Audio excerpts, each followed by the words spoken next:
লাহোৱালত ভয়ংকৰ পথ দুৰ্ঘটনা। এখন বাহনে 50 মিটাৰ দূৰত্বলৈ মহতিয়াই নিলে এজন মটৰচাইকেল আৰোহীক। লাহোৱালৰ 37 নং ৰাষ্ট্ৰীয় ঘাইপথত AS01BB7904 নম্বৰৰ বাহনখনে এটি দুৰ্ঘটনা সংঘটিত কৰিয়েই পলায়ন কৰে। দুৰ্ঘটনাটোৰ ফলত AS06H5054 নম্বৰৰ মটৰচাইকেলখনৰ আৰোহী নীতু শৰ্মা নামৰ ব্যক্তিজন গুৰুতৰভাৱে আহত হৈ সম্প্ৰতি স্থানীয় চিকিৎসালয়ত চিকিৎসাধীন হৈ আছে। এই ঘটনা সংঘটিত হোৱাৰ পূৰ্বে বাহনখনে লাহোৱাল মহাবিদ্যালয়ৰ সমীপত মহতিয়াই লৈ গৈছিল 4গৰাকী ছাত্ৰীৰ স্কুটি। ইয়াৰ পিছতে মহাবিদ্যালয়ৰ ছাত্ৰ-ছাত্ৰীসকলে বাহনখন কৰায়ত্ব কৰিবলৈ চেষ্টা কৰিছিল যদিও মটৰচাইকেলখনৰ আৰোহী নীতু শৰ্মা নামৰ ব্যক্তিজনকো মহতিয়াই নি পলায়ন কৰে। সম্প্ৰতি আৰক্ষীয়ে বাহনখনক বিচাৰি আৰম্ভ কৰিছে অভিযান।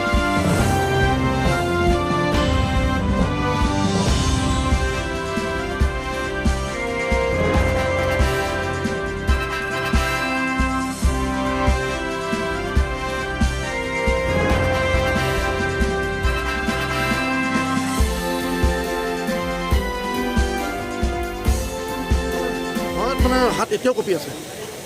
আমাৰ ৰেলৱে ক্ৰচিঙৰ এইডোখৰ পৰা এখন চাপাৰী ষ্টমে এখন আমাৰ চিনাকি মানুহ এজনক এনেকৈ সুমিয়াই কিনে একদম ইয়ালৈকে চুচাই লৈ আহিছে। মানে এইটো বহুত ভীষণ, তেখেতে মানে ভয়ংকৰ পৰিস্থিতিত মানে গাড়ী চলাইছে। কি হ'ব পাৰে ক'ব নোৱাৰি। মানে গাড়ীখন কি গাড়ী আছিল? গাড়ীখন অলপ কলা ৰঙৰ, আপোনাৰ চাপাৰী ষ্টম নেকি, মই ইমান ভালকৈ মানে কলেজৰ আৰু ছোৱালীজনীক মাৰি থৈ আহিছিল বুলি শুনিছোঁ দেই। সেইটো ক'ব নোৱাৰি, তেখেতে মানুহে কৈছে মানে আৰু কাৰোবাক কিবা কিবি কৰিছে বুলি। পলাইছে গাড়ীখন? গাড়ী পলাইছে। কেইজন আছিলে ভিতৰত গাড়ীখন? গাড়ীখনৰ মানুহ কেইজন আছে মই ইমান সম্ভৱ এই বাইকখনৰ কেইজন ইঞ্জত? বাইকতো এজনে আমাৰ চিনাকি এজন মানে তেখেতে পূৰা দুখ পাইছে নেকি। তেখেতক এতিয়া মেডিকেললৈ লৈ যোৱা হৈছে বাৰু।